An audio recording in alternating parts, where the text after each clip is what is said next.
Feelings. Feelings are the experiential value of living. Acknowledging this greatly raises the stakes of understanding the kinds and attributes of feelings. And we need to understand the nature and consequences of what drives most of our pursuits and aspirations. We need to understand the core nature of our desires and egos. Externally oriented desires and ego fears. Consider the sway externally oriented desires have on your life. You desire something you perceive you lack in your external environment. You presume that filling this lack, the satisfaction of the desire, will make you feel better than you do at present. The subjective value of any object of desire lies in the presumed power to yield the satisfaction you hope to experience and end the relatively unpleasant feeling of the desire. Desire inherently implies a lack of some sort, a dissatisfaction with current experience. In this sense, desire is a kind of discomfort, a tension that calls for resolution, which logically places it in the pain section of the pleasure-pain spectrum. The satisfaction of a desire has a symbiotic relationship with the preceding pain of desire. For example, the satisfaction of hunger requires hunger. The satisfaction of lust requires lust. The satisfaction of acquiring a possession requires a preceding dissatisfaction with the lack of possession. The satisfaction of comfort requires discomfort to precede it. The comfort of warmth when you are cold requires first feeling cold. Such satisfactions cannot be sustained. They require the contrast of desire to be re-stimulated. The initial satisfaction recedes as the desire that moves you to seek it fades from awareness. The pleasure of sated hunger or lust requires renewed hunger and lust to be experienced again. When you become accustomed to possessing an item, the initial satisfaction of acquiring it greatly diminishes. When you are comfortable, the easing of discomfort is no longer an available pleasure. When you manage to feel secure, the relief of finding safety fades from your mind. Such satisfactions must be re-stimulated by the perception of their lack. The initial sense of pleasure is also pushed from consciousness as other matters and concerns, and sometimes memories of comparatively preferable feelings that spark new desires intrude. This symbiotic relationship between desire and its satisfaction may be among the reasons for the inexorable alternation of pleasure and pain. Perversely, satisfactions can be sources of pain. Even if we could arbitrarily extend the duration of a particular satisfaction, we may not want to. If you closely observe the feeling of a momentary satisfaction, you might find it contaminated with the underlying tension from worrying about what comes after, or with lingering concerns about other matters. Disappointment occurs when a satisfaction does not live up to expectation. You greatly look forward to the weekend, but when it arrives, it doesn't really meet your expectations. And even while experiencing them, our minds tend to sabotage our pleasures. In other words, experiences of satisfaction often contain elements of dissatisfaction. They contain the seeds of their own demise. Also, having scratched the itch of desire, it may return stronger and less easily satisfied. Pleasure can lead to addiction, experienced as compulsions that nag and itch and diminish our enjoyments. Desire is attachment to what is desired, and attachment bears a cost. Repeating behaviors that always cost more than you ever get out of them qualifies as not only irrational, but arguably insane. Yet most everyone on the planet is prone to this. Not all highly desirable feelings require the perception of lack to be experienced, as some are not the satisfaction of a conscious desire. We experience unexpected enjoyments. Sharing a laugh, getting a compliment, awareness of the beauty of a sunset or a person, hearing a song that recalls pleasant feelings, etc., do not necessarily require active desire to be appreciated. But my focus here is the relationship between desires and their satisfactions. They are the core motives for most of the steps people take in their pursuit of happiness. And unexpected pleasures do not escape the effects of desiring when the mind returns to its usual preoccupations. Seeing desire in terms of perceived lack invites the question of whether desires have an irreducible variety of causes or have a common source. The answer to this question is crucial to understanding the nature of happiness. It would, for example, shed light on the relative desirability of different types of feelings. Are the satisfactions of different types of desire more or less equal in terms of the quality of experience? Or are some deeper and more lasting because they more effectively address the core perception of lack at the heart of all desires? The answer would help resolve the issue of whether happiness is mostly a function of quantity, the relative frequency of pleasures or the ratio of satisfied desires to desire, or of quality, the relative desirability of satisfactions. Some self-sufficient feelings may be exempt from habituation. Deep peace of mind, for example, is not a temporary satisfaction of a perceived lack that requires restimulation. Some rare few are said to have attained a lasting state of deep peace, but most of us spend much of our lives on the hedonic treadmill of pursuing the temporary satisfactions of our recurring desires. We vote on which feelings we most prefer with our feet, so to speak. Among desires, those born of what we call ego are especially pernicious. Understandings of the nature of the ego vary, but the most persuasive to my mind is the view that the ego is basically a survival instinct. It is useful in that regard when faced with near or short-term threats of physical harm. It becomes a very big problem in terms of happiness, however, when it is activated by perceived threats to self-image.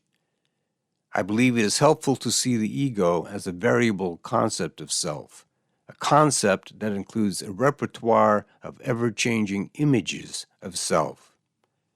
The most stable perception of self centers on the body. As such, the self is seen as separate from everything not your body. The body is vulnerable to harm from without and within, disease. It has biological needs that make it dependent on external sources and circumstances, and this is true of most perceived emotional needs as well. This dependence is a major source of fear. The ego is often defined as a person's sense of worth with a positive connotation, but one's sense of worth is frequently wanting and in constant flux with the changing images of self.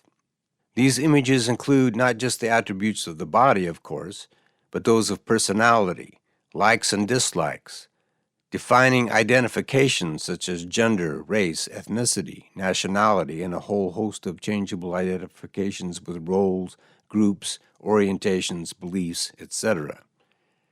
We have a large mental box of labels we dip into to define what we believe we are at any moment in time. Self-image is inherently unstable. It changes with mood, with how you feel about yourself from moment to moment. You have a different image of self when you have a bad hair day than when you think you're looking better than usual. A bad grade or a good grade can temporarily change how you feel about yourself, which is the experiential essence of your momentary sense of worth. Being ignored, getting a compliment, losing or winning a game, a show of affection, a criticism or expression of dislike, gnawing a bone of regret about past behavior, recalling a pleasant memory, etc., all roll the kaleidoscope of feelings about yourself. The inherently unstable ego images of self are a cause of fear. An unstable sense of self brings insecurity of self-worth. A feeling of insufficiency of worth is the motivational core of ego. It is present even when the fears of ego are temporarily dampened. This perceived insufficiency is what constantly drives us to try to bolster our sense of worth with evidence of our superiority over others or of their positive regard for us.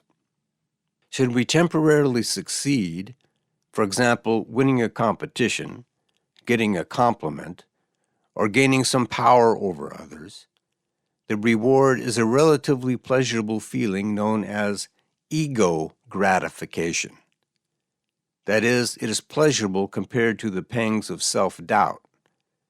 Like the satisfactions of desire, ego gratifications require constant restimulation. The pangs of insecurity of worth are a driving motive for much of what we do. It drives us to seek both external and internal validation of worth, which, like the satisfaction of desire, does not gratify for long. The emotional hunger for external validation of worth cannot long be sated, as witnessed by the continuing insecurities of those who have reached the heights of fame, prestige, wealth, and power. Every ego gratification is haunted by the certainty that the barbs of self-doubt and insecurity will return. As with the satisfactions of desire that require desire to be satisfying, ego gratifications require perceived insufficiency of self-worth to be gratifying. External validation of worth would not be ego gratifying if you felt no need for it, if you were completely self-sufficient and certain regarding self-worth. That we constantly seek validation as evidence that few are. Unfortunately for our happiness, every gratification of the ego is contaminated by the fear of the inevitable return of insecurity and doubt of self-worth, born of both self-judgment and presumed judgments of comparative worth in the eyes of others. This fear is reinforced by the instability of self-identity and a deeper fear that the loss of identity is the loss of self. Fear rises and abates, but is never completely absent in that aspect of our consciousness called ego. The satisfactions of externally oriented desires and ego gratifications are inherently short-lived and require perceived lack to be re-stimulated. This would be bad news indeed for our prospects for a deep and sustained happiness if this were true of all preferred feelings. But it is not inherently true of what I call the higher range of self-sufficient feelings, such as love and peace of mind. Types and attributes of preferred feelings. I speak of preferred feelings here as a general category of what most people would consider positive feelings we purposely pursue. Some might claim that at times most people seem to choose to experience what we call negative emotions, such as anger, fear, and sadness. Considering many of our entertainments, I can't argue with this, but few, I believe, would place such emotions in the general category of preferred feelings that qualify to be called happiness. Thus, my focus here is types of feelings that do reasonably qualify. Hedonic pleasures. In one sense, hedonic pleasures is redundant, because the word hedonic refers to pleasure in general. But I use the phrase here in a narrower sense to identify a rough category of desired feelings. The carnal satisfaction of lust, the enjoyment of food and other stimulations and comforts of the body are always among the pleasures considered hedonic. Pleasure of sensory stimulation is only partly carnal, though, for imagination often plays a bigger role than the senses. Emotional stimulations thought to be pleasurable are also usually included in a hedonic category. My main criterion for calling a pleasure hedonic is that it is relatively short-lived and for the most part requires external stimulation of some sort. Hedonic pleasures are not generally held in high esteem. They are considered evanescent, shallow, without lasting benefit, and subject to satiety and disgust.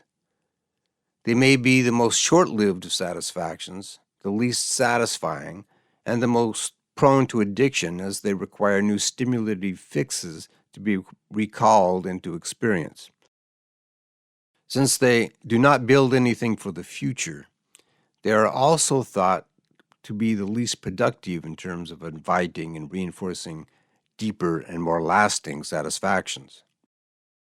The stimulated pleasures share an attribute. They become increasingly unpleasant the longer they are indulged.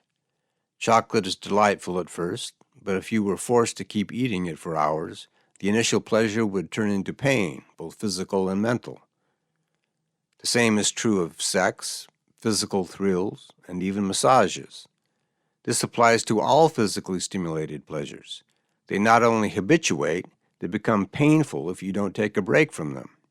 Anything a person enjoys can become psychologically addictive, but hedonic pleasures are most apt to exact a directly physical price.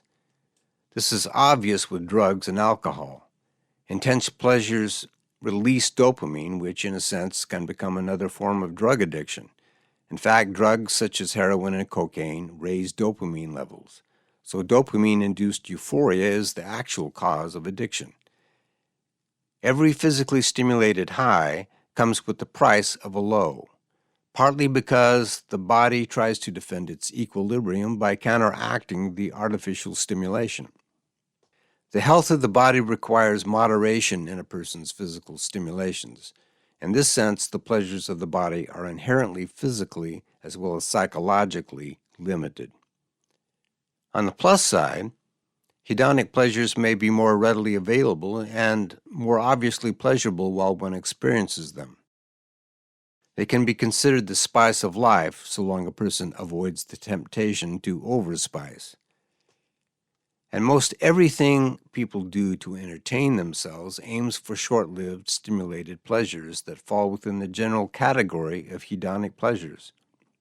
So long they last, they must seem worth the effort, because people spend most of their free time engaged in one diversion or another. These include almost all of our daily entertainments, social interaction, competitive challenges, puzzle solving, projects and hobbies, sports and other physical activities, reading, watching television or movies, playing video games, listening to music, dancing, cooking, and even shopping. Different activities, no doubt, bring different pleasures, but they have some motives in common.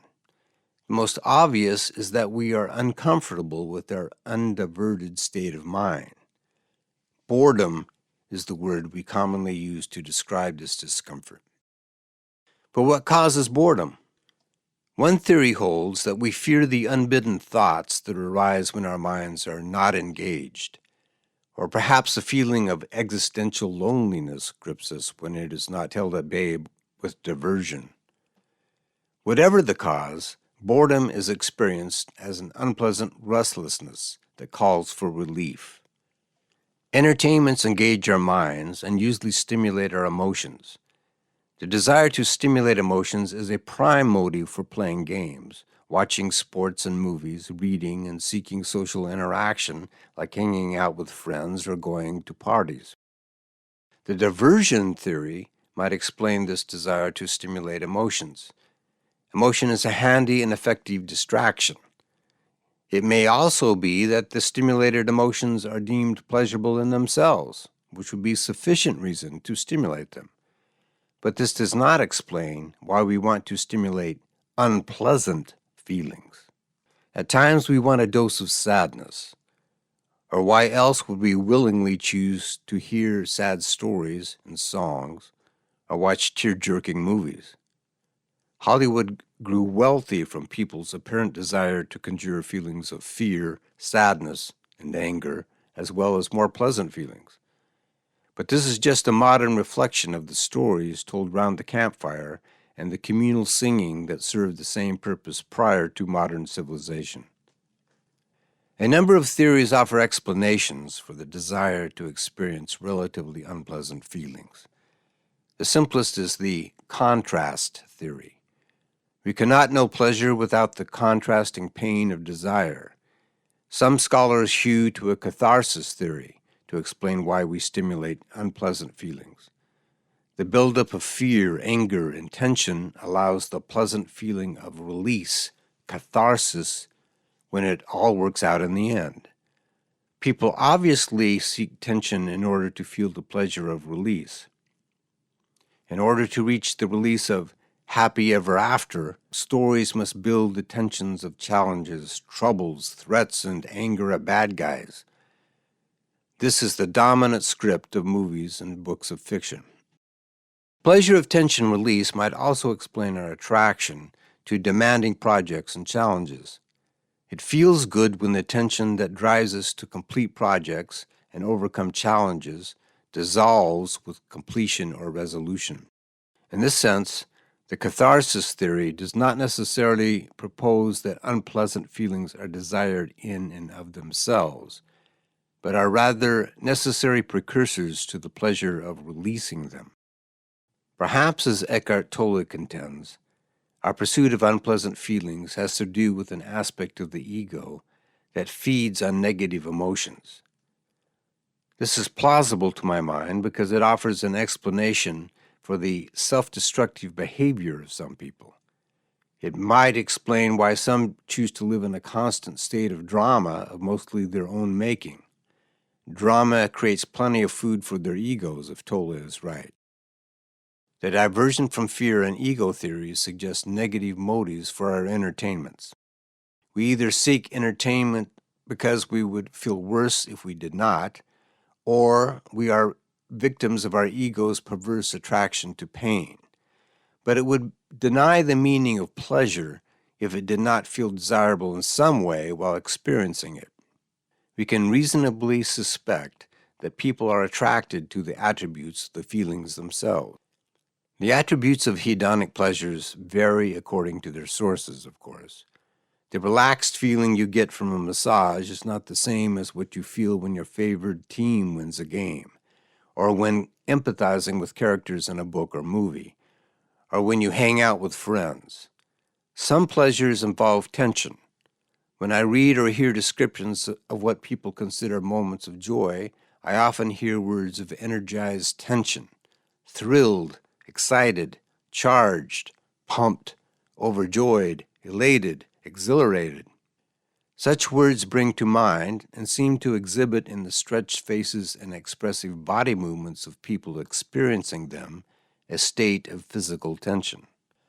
The words for energized joy describe moments of peak pleasure, so some sorts of tension must feel good. Perhaps tension contributes to the intensity and aliveness of an affective experience. Some pleasures involve relaxation of body and mind. Fishing, going for walks in nature, banter with friends, and listening to soothing music are desired for their lack of tension. Most people seem to like to alternate emotional stimulation and relaxation. Many philosophers considered states of energized, tension-laden joy as diversions from the far more desirable state of peace of mind. Tension and peace are mutually exclusive as a simultaneous experience. I find parsing the attributes of pleasures difficult because it seems that most of our pursuits have mixed motives and yield mixed feelings. Consider, for example, entertainments of a social nature. People enjoy interacting with friends and acquaintances, sharing stories, repartee, laughs. Some seek to gratify their egos when they try to win arguments and brag about accomplishments, but interaction also offers the pleasures of emotional and mental stimulation, the release of mirth, the joy of appreciation, and perhaps the deeper pleasure of extension of self through sharing. If we could identify some general attributes of these different types of feelings, we could more easily separate the gold from the fool's gold. Tension and relaxation are felt in the body as well as the mind, but some physical reactions are too subtle to detect without training. When I try to observe the attributes of what I'm feeling, I pay attention to the psychological dimensions of the experience as well. It seems to me that some feelings are comparatively lighter and some darker. Some feelings seem to psychologically weigh more than others in the sense that they are more compulsive and burdensome. Light and easy feelings seem more elusive, flitting in and out of awareness, and difficult or impossible to capture with a line of thought or focused intent. Some feelings seem more expansive in the sense of being more open and accepting of circumstances and environment. Negative feelings about someone or something contract my focus and accentuate my separation from others and all the other aspects of the environment. I naturally prefer the relaxed, lighter, more open and accepting feelings. They are closer to the peaceful joy I have come to appreciate more than any other feeling. Upon reflection, I always find my ego involved in one way or another in the darker, heavier, and more contractive feelings. Deep introspection reveals that the latter involve a compulsion to protect or enhance my sense of relative worth. The former arise when I am relatively free from such compulsion. These are my preferences, and judging by their pursuits, many people do not share them. Yet my preferences are in keeping with what I believe people would want to keep feeling if they could ever experience them uncontaminated by ego-based emotions. Love. Love is widely considered the most desirable, most fulfilling feeling. Yet it is the yearning for love that compels us to seek it, a yearning that springs from the perception of love denied. You do not seek what you consciously already have. You can see this yearning most clearly in the transparent hunger of children, but the yearning for love may be behind all the veils we adults have learned to draw across it. I have wondered if in the pursuit of wealth lies the hidden hope of possessing love, whether the pursuit of fame and prestige arises from the hope of inspiring love, if the pursuit of power is a subconscious attempt to compel love. We arouse guilt to demand love. We charm and manipulate to steal love. We seek love in the union of bodies, in making others idols of our desire, in attempts to enhance the attractiveness of our bodies and personalities. We sacrifice in the hope we may thus be worthy of love. As most people understand it, love is a great enigma. Love is held to be joy, beauty, inspiration, the song of the heart. Love is also thought of as heartache, unquenchable yearning, pain of loss, obsession, and temptation. Love, it seems, is complicated, and for all its great value, it can come at great cost. It is a folk wisdom that love is not amenable to conscious choice. The mind and the heart can and often do choose differently according to this wisdom. And love exacts a high price. If the experience of giving and receiving love is the most desirable feeling to which we can aspire, the yearning for it seems to condemn us to pain or the fear of potential pain. Yet the belief that pain is inherent to love, that we are powerless to choose love, that love renders us vulnerable, speaks to people's confusion about the nature and source of the feeling. Consider what love feels like, the experience of loving someone or something. I do not speak of the heartache and longing born of the perception of love denied or absent. That is the yearning for love, not the experience. I also do not speak of needing someone to feel whole, worthy, safe, and entertained. Feelings of need are directed at what we want from a person rather than what we feel for a person. Feelings of need inherently entail fear. If we could remove all the impurities of perceived lack and its attendant fear, what would be left? I believe that the essence of love is pure, unneedy, undemanding, accepting appreciation. Pure appreciation is the essence of quiet, tension-free joy. Perhaps appreciation seems too pale a word for love, but I think it lends itself to the distinction between valuing someone in and of themselves and wanting them as a means to fill a perceived lack. One meaning of appreciation is to increase in value. It is the experience of valuing. We behold what we hold most dear in whom and what we love, and in the loving we experience what we hold most dear. Joy is perhaps the word best suited to describe the experience of appreciating. It is what the bestowal of worth feels like, and to the extent it is a desired feeling, it is its own reward. Unconditional appreciation may be the essence of joy, for joy may be the unbounded appreciation of a present experience. Some propose gratitude as the essence of love, and I do not dispute this, as gratitude and appreciation seem closely related, perhaps slightly different emphases of the same feeling. Think of those moments when you simply enjoy someone or something for what they are, rather than for what you wish them to be or hope to gain from them.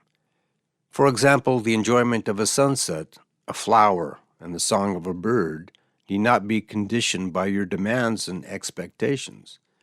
Your enjoyment is greater when it is accepted without condition. You may bask in the glow of a smile, or a grandmother showing affection to her grandchildren, or the simple joy of children at play without further demand. The laughter of a child, the peace of a meadow, the affectionate teasing of a friend can be enjoyed as gifts of the moment, gifts we give ourselves by allowing our appreciation of them. We feel a keener appreciation for family, friends, and lovers when we delight in our experience of them in the moment, rather than perceiving them through the lens of our preference for who they should be and how they should behave. Appreciation unsullied by fears, neediness, and judgment is enjoyment of an experience. Indeed, it would be pure joy were it felt in isolation without the usual mixture of attenuating feelings. Pure appreciation, I believe, is pure love. But the reward of experiencing love is greater than what the word joy seems to promise, for the lack of condition avoids the causes of fear and dissatisfaction. The uncontaminated experience of love contains no sorrow, pain, fear, anger, jealousy, or need. It sees no wrong to be righted or provision to be made.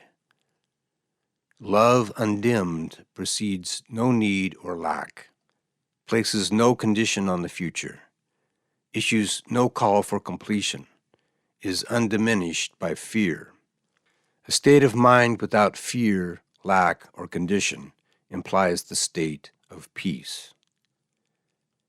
The uncontaminated experience of love, I believe, and have experienced, includes peace of mind.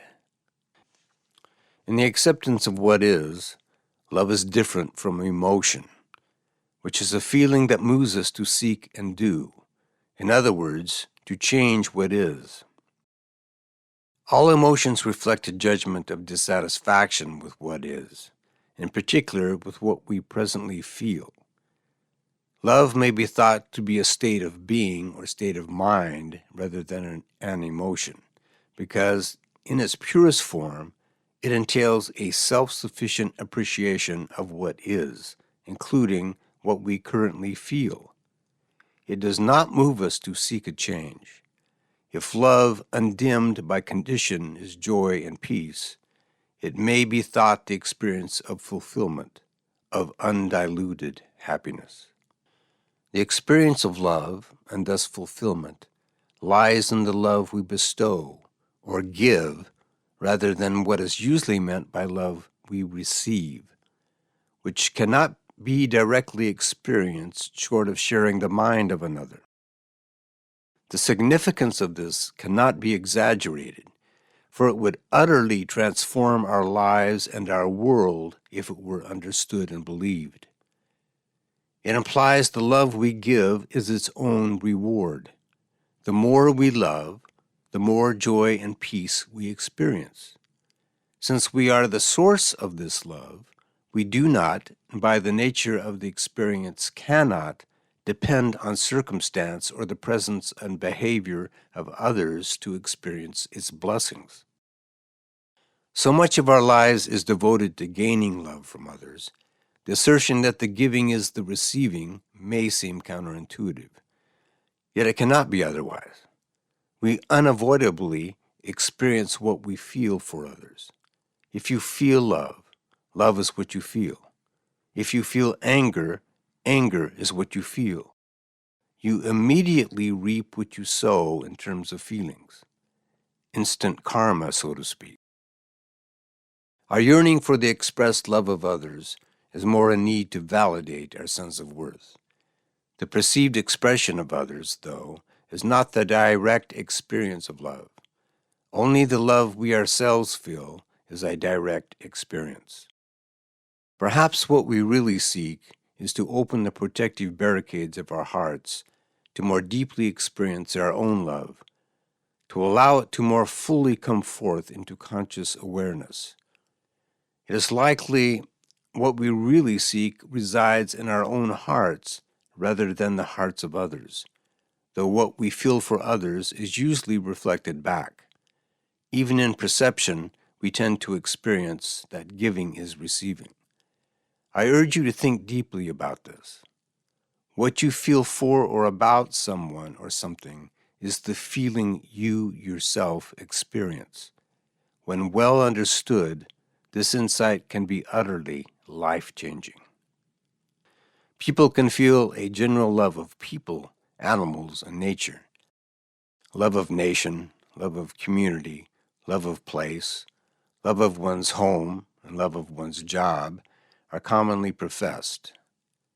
Such professions of love may be a pretense or greatly exaggerated, an overly grand characterization of an episodic murmur of affection and appreciation that punctuates less positive judgments. Yet the more general love of all that populates one's environment might also be a genuine affective experience, an experience inherent to the purest form of love that does not divide experience into loved and unloved aspects. To so divide experience necessarily denies the full experience of the agape understanding of love, which is the experience that you are love, and make no distinction between loved and unloved aspects of your experiences. It not only limits our appreciation, it denies the necessary condition of peace as well. Flow, reverie, and peace of mind. In decades of research into what people consider an optimal experience, Mihaly Csikszentmihalyi discovered a state he calls flow. It is akin to what is called being in the zone. Flow occurs when a person is focused on a meaningful task that engages and challenges his or her talents and abilities. In the state of flow, a person is deeply, effortlessly involved in some activity. One's focus is entirely in the present without awareness of any of the worries, frustrations, and regrets that so often trouble our minds. One experiences a loss of consciousness of self, and one's sense of time is altered, where hours can seem like minutes and vice versa. Some experience what they describe as feeling one with the world, as feeling part of something greater than themselves. One feels a deep state of enjoyment, so rewarding he or she will go to great lengths to feel it. The attributes of Csikszentmihalyi's state of flow can be experienced without the focused engagement he recommends. They can be found in the more disengaged state of reverie as well. In a book with this title, Jean-Jacques Rousseau described the blissful state of reverie he experienced while lying in his boat adrift on the Lake Bienne in Switzerland. He also experienced a loss of self-awareness where all memory of troubles and worries were absent. He described a state without awareness of time and a complete and perfect happiness. Similar to flow, Rousseau's description of reverie included a singular focus on the present moment, with a completely untroubled mind, the loss of self-awareness, and feeling one with existence, as he says. People seek reverie in a number of ways. Music can bring us to a state where we lose awareness of self and troubles and are transported to a larger universe and forges a community with our fellow listeners, in the words of Robert Solomon. We also find pause in daydreaming and spacing out. We sometimes lose ourselves in repetitive tasks, something akin to the flow experience in the fading of self-consciousness, awareness of time, and worry. We pause for a moment of peace and appreciative wonder at meaningful beauty, sunrises and sunsets, peaceful vistas of trees and meadows, flowers and art, and at sights and sounds that gently strum our heartstrings, warm smiles, gestures of affection, laughter. A similar state, different only in depth, is the goal of formal meditation. The abeyance of worries, distractions, and ego in a thoughtless presence in the now points to a state of mind where we are self-sufficient like God, in the words of Rousseau. Peace of mind is the holy grail of many who are considered wise. It implies the absence of fear, guilt, anger, conflict, insufficiency, and desire.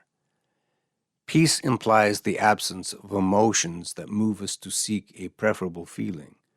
Some believe it entails the absence of all feelings. Perhaps an enduring state of peace without the contrast of its lack would cease to be experienced as pleasing and simply constitute an uncaring state of robotic awareness.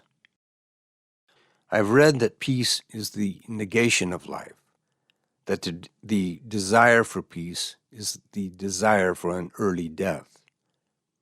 This is denied by those who claim to have experienced a deep sense of peace. Mingyur Rinpoche relates the insight of centuries of Buddhist experience in explaining that in the blissful experience of a peaceful, open mind, everything you see is made of love. Tolle speaks of the joy of being found in the experience of deep peace. It may be that deep peace is an inseparable aspect of pure love and joy. If so, it is hardly a state devoid of feeling and a denial of life. Rather, it is plausibly an essential component of the most fulfilling affective experience of life. In my various discussions of peace of mind with students, a number of them remarked that it sounds boring. I explained that boredom is an unpleasant feeling of restlessness, so peace and boredom are mutually exclusive. Unfortunately, the desire for stimulation is more obvious and the ego mind discounts the value of peace. In a society that emphasizes doing, just being doesn't sound appealing.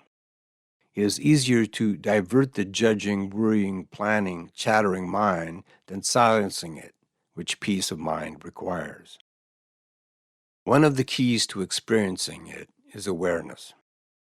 Awareness of moments of relative peace allows one to identify the experience and realize its relative desirability. I told my students, you have all had relaxed moments when your troubles are temporarily out of mind and you're feeling relatively content. Your ego mind likely judges such moments as a pause in between doing more important things. But the more awareness you bring to these experiences of relative contentment, the more you will realize that moment is the important thing. Of course, the barriers to peace are pervasive and formidable. Every fear and anxiety, every desire, every annoyance, every judgment blocks and disturbs peace of mind. True and lasting peace seems as unlikely as finding the Holy Grail. Only a very rare few seem to achieve it. But you don't have to reach the top of the mountain to enjoy the expanded view of climbing ever higher. Experiencing a little more peace than otherwise is a highly worthwhile achievement in itself. Young children would benefit from a basic understanding of types of feelings. But a deeper understanding would, of course, have to wait until the more mature years of a child's education. But even very young children can be led to mindfully experience the difference between types of feelings before they conceptually understand them.